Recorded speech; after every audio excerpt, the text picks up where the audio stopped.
Hello everyone. In our last video, we learned how to install the Python packages. Before we jump into coding, let's learn the background about Python. Today, the contents that we're going to cover are basic terms related to computer programming, a history of Python, where to use Python, where to not use Python, some of the competitors of Python, some elements of Python, and different versions of Python available. Let's start with the basic terms related to computer. Computer is a machine which understands the language of zeros and ones, called binary system. For computer to perform, it needs to understand our commands in the same language, which is called machine code. So machine code is the lowest level of programming language that a computer directly understands and executes. Now, this can be given in a package, in a list that is called an instruction list. Instruction list is a low-level programming language used for sequential programming for programmable logic controllers. This is a list of set instructions which computer easily understands. Now let's talk about the high-level programming language. A language which human can easily write a program in and computer can use to execute the program. It is just the opposite of machine code. The objective is to make it easier for humans to understand and write. A program written in a high-level programming language is your source code. A file with source code is called a source file. So these were the four terms that were basics for computer for us to understand to start to understand the Python. Let's talk about the history of Python now. Python was developed in 1991 by Guido van Rossum, born in 1956 at Haarlem, the Netherlands. The name is motivated by the British comedy TV show, which was popular at that time, called Monty Python's Flying Circus. Now, let's talk about some of the characteristics of Python. First, it is an easy and intuitive language. As we understand, the objective was to make it a language which is easy for humans to understand. The second is open source, which means that the users can contribute to its development. Third, it is understandable. Fourth, it's suitable for everyday task. Now, let's understand the application of Python, where it is used. First, it is used for scripting of web applications, scientific computation, connect to a database system. It is used for rapid prototyping. Since it is easy to code and see the results quickly, it is beneficial for prototyping. Now the basic requirement of read and writing a file.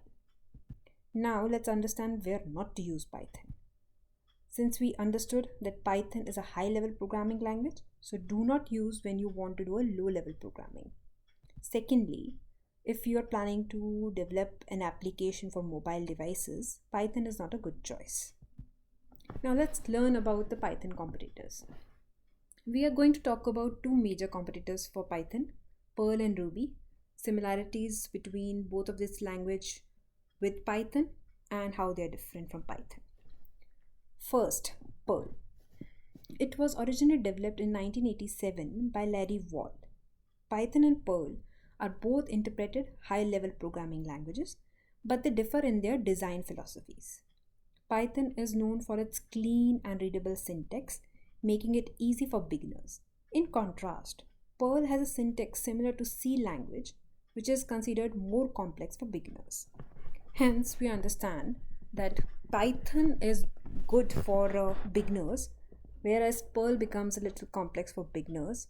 Since it is similar to C language, it is faster than Python. Second, let's talk about Ruby. Developed in 1990s by Yukihiro Matsumoto, Python and Ruby are both versatile and general purpose programming languages, but they have different strengths and weaknesses.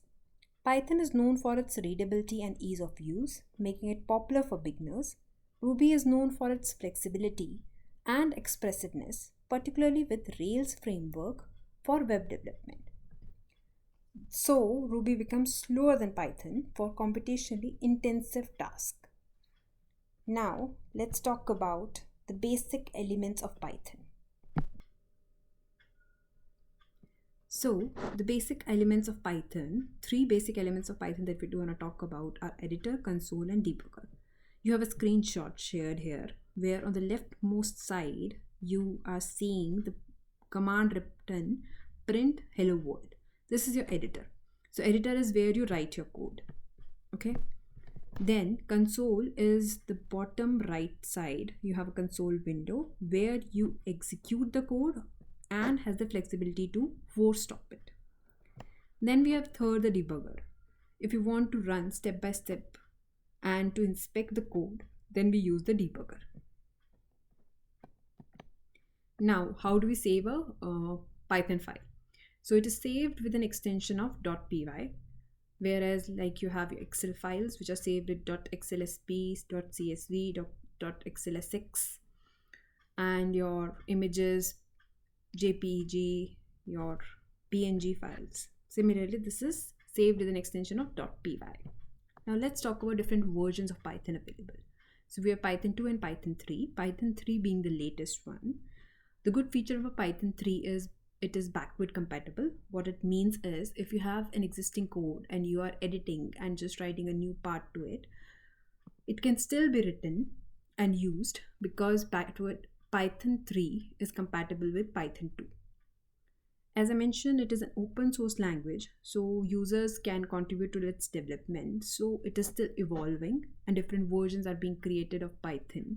So these are called reference Pythons because they still follow the basic principle on which the default Python was created, which is easy and understandable. Now let's talk about the 4 types of Python version that we have here. The first being CPython. CPython is the default Python, which was developed by Guido. So this uses C program to implement. Now let's talk about the second one, Cython. Understands C language specifications along with Python. So it becomes faster than CPython. Also, it becomes a superset of the Python. Now the next one is Zython. Zython is a Python implementation in Java instead of C language. Now let's talk about PyPy, which is Python within a Python. It represents Python environment written in Python language named RPython or restricted Python. The source code of PyPy is not run in interpretation manner, but instead translated into the C and then executed separately. That is all for today. Thank you so much.